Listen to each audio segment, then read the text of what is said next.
இது பொங்கல் பரிசாக எங்களது ஊழியர்களுக்கு இந்த இடத்தை கிரயம் பண்ணி கொடுக்கிறோம். அவங்க ஊழியர் மட்டும் கிடையாது, எங்களுடைய குடும்ப உறுப்பினர்கள். அடடா, முதலாளினா இப்படித்தான் இருக்கணும். தன்னிடம் வேலை செய்த ஊழியர்களுக்கு பொங்கல் பரிசாக வீட்டு மனைகளை வாங்கி வாரி கொடுத்த உரிமையாளருக்கு பாராட்டுக்கள் குவிந்து வருகின்றன.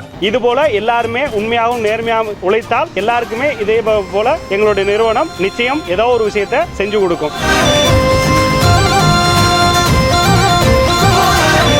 ராமநாதபுரம் மாவட்டம் பரமக்குடி அருகே வீரவனூரை சேர்ந்தவர் Balamurugan. Vinayak group of company என்கிற பெயரில் பரமக்குடி, சென்னை உட்பட இந்தியா முழுவதும் பல நிறுவனங்களை நடத்தி வருகிறாராம். இவரது நிறுவனத்தில் சுமார் 50க்கும் மேற்பட்டோர் பணிபுரிந்து வரும் நிலையில் பல ஆண்டுகளாக தனது நிறுவனத்தில் நம்பிக்கையோடு பணிபுரிந்து வரும் ஊழியர்களுக்கு உரிய சன்மானத்தை பரிசாக அளிக்க வேண்டும் என அந்த முதலாளி கனவு கண்டு வந்திருக்கிறார். அது வருகிற பொங்கல் விழாவுக்கு நனவாகி இருக்கிறது. அவரது நிறுவனத்தில் 5 ஆண்டுகளுக்கு மேல் பணிபுரியும் 3 ஊழியர்களை தேர்வு செய்து அவர்களுக்கு இலவச வீட்டுமனை பட்டாக்களை வழங்கி பரமக்குடி அருகே மஞ்சள் பட்டினம் என்ற ஊரில் உள்ள தனது சொந்த நிலத்தில் இருந்து தலா 3 சென்ட் நிலத்தை கிரயம் செய்து கொடுத்திருக்கிறார். அந்த இடத்தின் தற்போதைய மதிப்பு சுமார் 10 லட்சம் என்கிறார்கள். பொங்கல் பண்டிகையை முன்னிட்டு இனிப்பான செய்தியை கொடுத்த உரிமையாளருக்கு அந்த ஊழியர்கள் நன்றியை தெரிவித்துக் கொண்டனர்.